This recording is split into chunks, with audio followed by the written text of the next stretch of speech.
शांति। ओम शांति।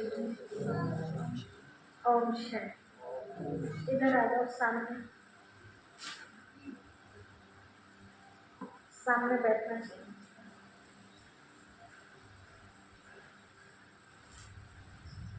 आपको पता है सामने क्यों बैठना चाहिए?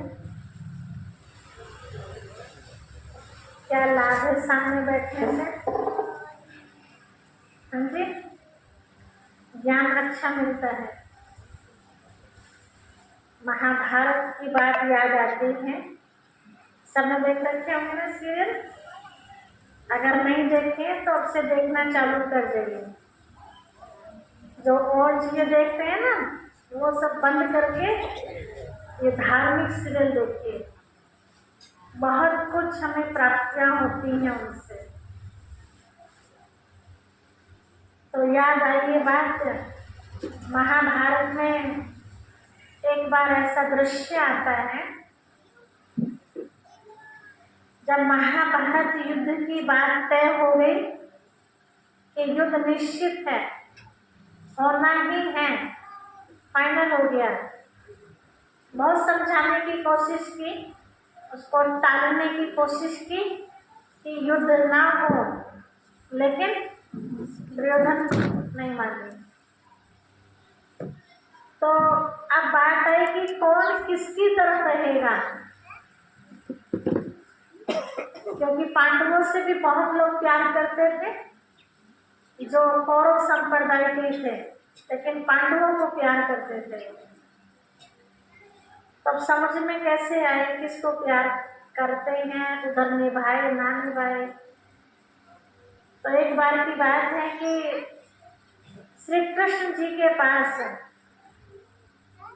दुर्योधन और अर्जुन दोनों के मन में संकल्प आया कि कृष्ण एक ऐसा योद्धा है जिसकी तरफ वो रहेगा तो उसकी तो जीत निश्चित है।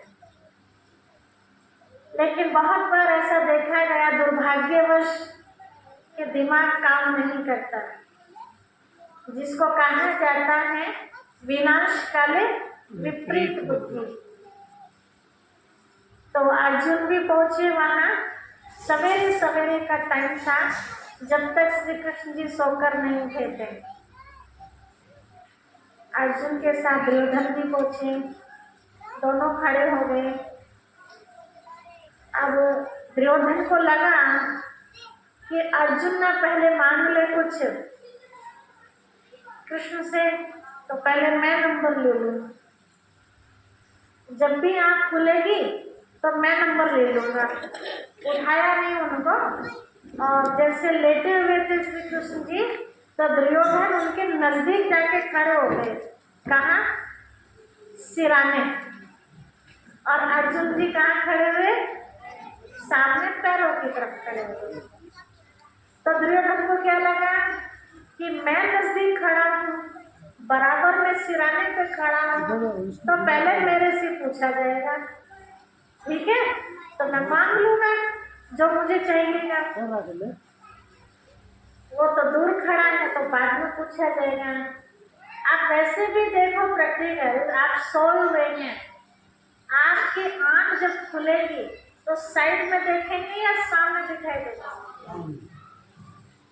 ठीक है, तो श्री कृष्ण जी की भी नजर पहले किस पे पड़ी?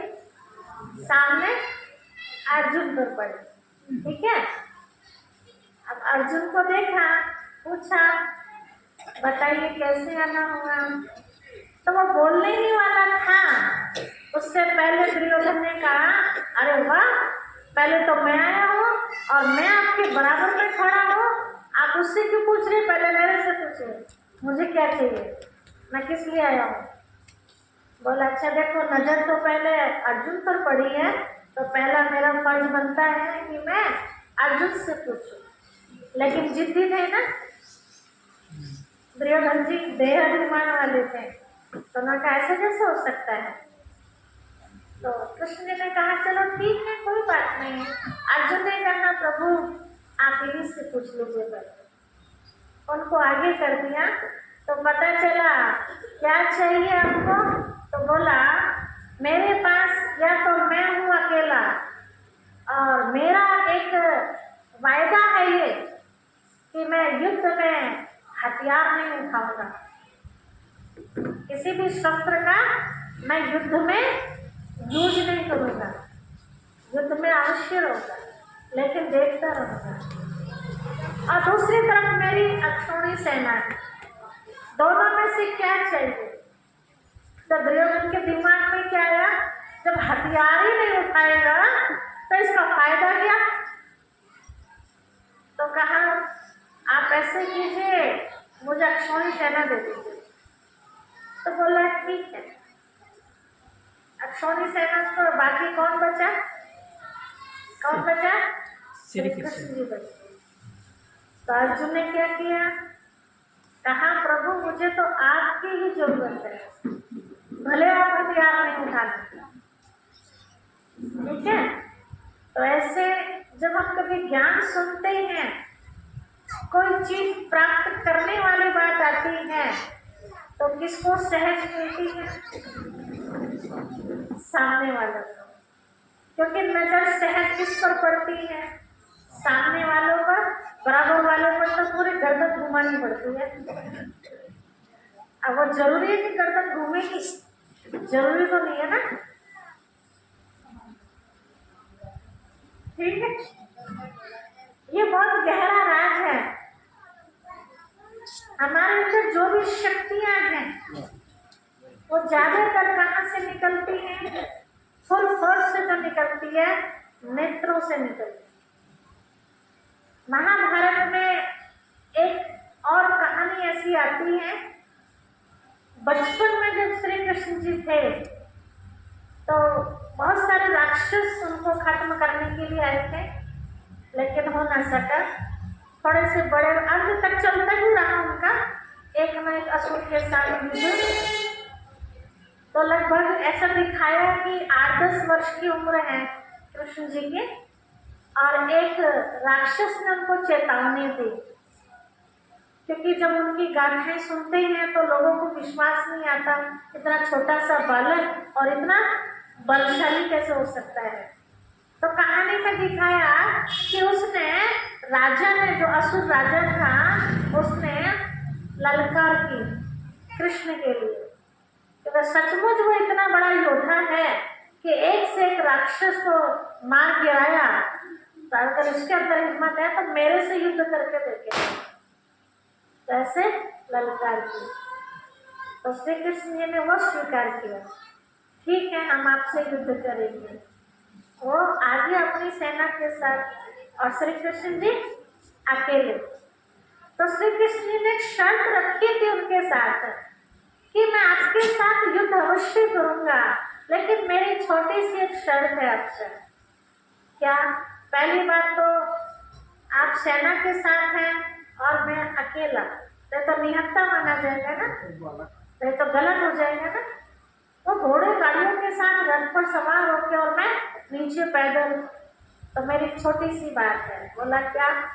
कहा आप, मैं दौड़ूंगा और आप मुझे पकड़ेंगे, जब आप मुझे पकड़ लेंगे तब मैं आपसे युद्ध करूंगा।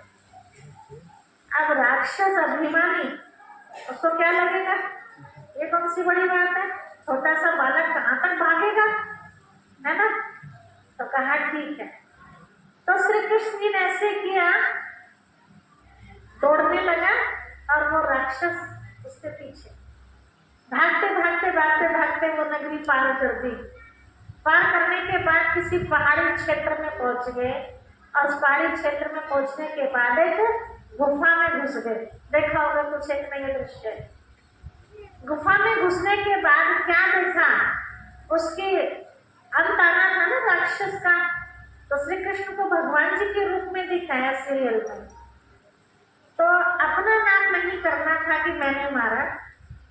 तो गुफा में घुस, उस गुफा में एक ऋषि विश्राम कर रहे थे। बहुत वर्ष उन्होंने तपस्या की, तो प्रभु जी उनके सामने प्रकट हुए। प्रभु जी ने कहा आपकी तपस्या फलीभूत हो गई है, मांगिए जो आपको मांगना। तो उस ऋषि ने कुछ नहीं मांगा। कहा प्रभु मैं अनेक जन्मों से थका हुआ हूँ, मैं बस आराम चाहता हूँ। आप मुझे ऐसा वरदान दीजिए कि मेरी नींद को कोई खराब ना करे। अगर किसी ने मेरी नींद खराब कर दी आके, तो वो मेरी दृष्टि से भस्म हो जाए। बस मैं ये चाहता हूँ, मेरी नींद में दखल न डाले। तो भगवान जी ने कहा तथास्तु। तो उसको वो वरदान मिला हुआ था कि जिसके ऊपर भी वो दृष्टि पहली नींद की पड़ेगी, तो वो व्यक्ति भस्म हो जाएगा।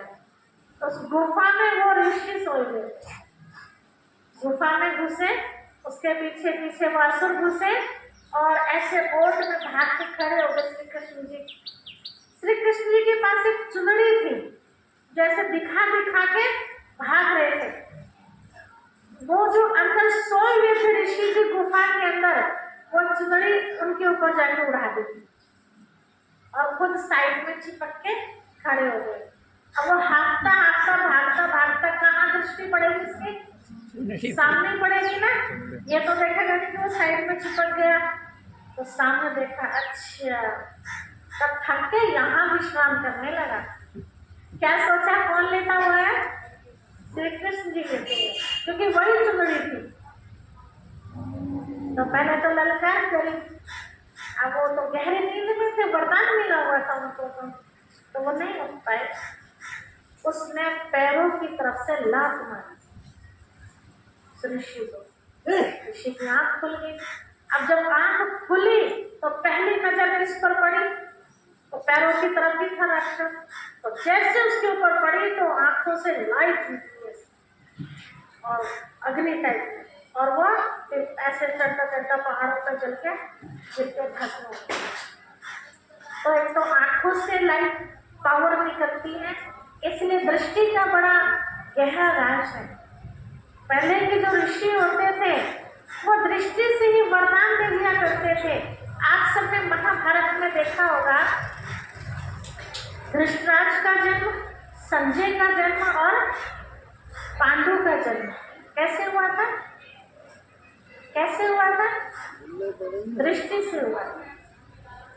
देखिए सबने, आखिर में कह रही हूँ, नहीं देखी है तो सीरियल उठा के देखो, बहुत सारी नॉलेज आपको मिलेगी।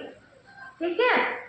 दूसरों का मुंह बंद करने के लिए जो लोग बहस करते हैं ना आपसे कि ऐसा नहीं ऐसा, आपके पास जवाब होना चाहिए उस चीज का। वहां दिखाया दृष्टि कितनी पावरफुल होती है। और रानिया, एक राजा था, क्या नाम था? दुष्यंत, क्या ऐसा कुछ नाम था। राजा को 3 रानियां थी, 2 रानियां, संतान नहीं थी। फिर एक ऋषि थे, उसी परिवार के, वो कभी ऋषि बन गए थे। उस ऋषि के पास इतनी पावर थी कि वो जो संकल्प करते जिसके लिए, वो पूरा हो जाता था। तो उनके घर में जो बुजुर्ग माता जी थी, उन्होंने बताया कि उनको बुला कर लाओ, तो ये हमारे घर में संतान की उत्पत्ति हो सकती है। लेकिन बचपन से ही वो ऋषि बन के तो बाल लंबे लंबे, मतलब हालत कैसी होगी सोचो आप। जो गुफाओं में रहते थे पहले ऋषि, सूरत बिगड़ी हुई, वो महलों में रहने वाली रानियां, कभी ऐसा व्यक्ति देखा नहीं उन्होंने। तो उनको लाए और कक्ष में बैठा दिया और कहा एक एक को भेजना। बोला ठीक है। तो पहले बड़ी रानी को भेजा। जैसे ही रानी अंदर पहुंची कक्ष में, तो वो बैठे हुए थे ऋषि जी। तो ऋषि जी ने जैसे दृष्टि डाली तो दृष्टि से पावर निकली और उनको वरदान मिल गया बच्चे का। लेकिन उसने क्या किया? आंख बंद कर ली। वो दृश्य देखा ना भयंकर, वो देख न सकी तो आंख बंद कर ली। अब वरदान तो मिल गया था, है ना। दूसरा आ गई, पूछा क्या हुआ? कहा मैं तो देख न सकी ये सीन। तो कहा ये तूने क्या कर दिया? बड़ा पश्चाताप हुआ। तो उसको संतान कैसे हुई? कैसे हुई? कौन पैदा हुआ उससे? धृतराष्ट्र। आप दूसरी को समझा के बेचा, कहा ठीक है। अब उसने आंख तो बंद नहीं की लेकिन कांपती रही, तो उसको वरदान मिल गया। तो कौन पैदा हुआ उससे? पांडु पैदा हुआ। वो कैसे थे? पांडवों का पिता कैसा था? वो शरीर में कमजोर था। अब दोनों बेकार रहे, वरदान एक तरह से देखा जाए तो एक दासी भी थी। 3 वरदान मिलते हैं ना, तो दासी को समझा के भेजा कि चलो इन्होंने तो जो भी किया लेकिन तुम भी देख लो वरदान लेके। तो वो गई, बहुत समझदारी से काम लिया उन्होंने, पूरी स्थिर होकर खड़ी। ऐसे बस जो भी ऋषि से शक्ति मिली वो सारी समाधि है। तो उसने किसको जन्म दिया? इसको संजय को जन्म दिया। संजय को, जिसको देखा अपने महाभारत में एक जगह बैठा बैठा पूरा युद्ध देख लेता था, महाभारत का दृश्य देख लेता। तीसरा नेत्र था उसके पास, ठीक है। तो यहाँ भी तीसरा नेत्र किसको मिलता है? अब यहाँ वरदान मिलने वाली बात है कि रोज हम इतने दिन से ज्ञान सुन रही हैं, समझ भी रही हैं, लेकिन कईयों को देख भी रहे हैं और नहीं भी देख रहे हैं, बराबर हो रहा है। तो तीसरा नेत्र काम करेगा? नहीं करेगा। कहीं देख रहे हैं लेकिन बीच बीच में झपकी भी ले रही है ना। कहीं नींद की झपकी ले रही है तो कहीं बुद्धि हिल रही है, कभी स्थिर है तो कभी बुद्धि इधर उधर भाग रही है। और तीसरे कैसे हैं?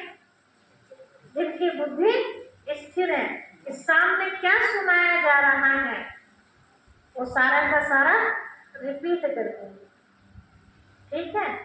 तो वो कौन बनेंगे? वो संजय, ठीक है, जो यहीं से बैठे बैठे तीनों लोगों को देख लेंगे। 3 लोग कौन से? ये दुनिया तो आंखों से देख रहे हैं, लेकिन ये भी दीवार की पल्ली तरफ क्या हो रहा है पता चल रहा है? नहीं ना, लेकिन इतना तो पता है दीवार के पल्ली तरफ रोड है, रोड के पल्ली तरफ मकान है ना। ये आंखें तो नहीं देख रही ना, अब क्या देख रही है? बुद्धि रूपी आंख देख रही है। अमेरिका हमने देखी नहीं है, लेकिन अमेरिका के बारे में हमने सुना है, तो तीसरी आंख उसको देख रही है ना। जैसे जैसे हम सुनते हैं बात, वैसे वैसे दृश्य हमारे तीसरी आंख देखती रहती है। तो वो कौन है? वो संजय। अब अपने आप को चेक करें कि हम जो सुनते हैं, चाहे हम कहानी सुन रही हैं, चाहे हम कोई और बात सुन रही हैं, जो बात सुनते सुनते जो बात सुनने में शब्द आ रहे हैं, वो शब्द का दृश्य सामने जिसके आ रहा है, समझो वो कौन है? वो संजय। चेक करें अपने आप को। हम शिव बाबा की मुरली सुनते हैं, जो 2 दिन बाद आपको सौभाग्य प्राप्त होगा। उस मुरली में शिव बाबा ज्ञान की मुरली में इस दुनिया की भी बात करते हैं, सूक्ष्म लोक की भी बात करते हैं, ब्रह्मलोक की भी बात करते हैं, सतयुग की भी बात करते हैं। तो जो वर्तमान में इस ईश्वरी विद्यालय का हेडक्वार्टर है माउंट आबू, मधुबन जिसको कहते हैं, वहाँ की भी बात करते हैं। तो जहाँ जहाँ की बात करते हैं हमारी बुद्धि वहाँ वहाँ पहुँचती जाती है। दृश्य को देखते हैं तो आनंद आता है उस मुरली को सुनने, और जिसको दृश्य नहीं दिखता वहीं के वहीं बैठे रहते तो हमको आनंद नहीं आता, रस ही नहीं आता, ठीक है। तो कैसा वरदान चाहिए? संजय बनने का वरदान। तो बुद्धि कहाँ रखनी है? एक जगह सामने सुनाया जा रहा है, ठीक है। एक नेत्रों से पावर की करके, दूसरा आकर छोटे से भी पालना नहीं थे, तो अनेक प्रकार के राक्षस आए, कोई कौवा बन के आ रहा है, कोई बगुला बन के आ रहा है ना, इस तरह से। तो श्री कृष्ण जी क्या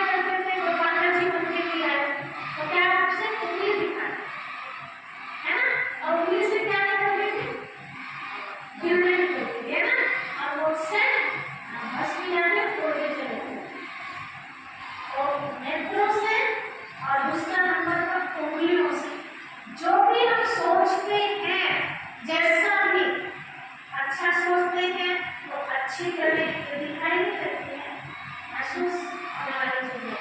जैसे अभी आपका मोबाइल यहाँ काम कर रहा है तो टावर यहीं लग रहा है क्या?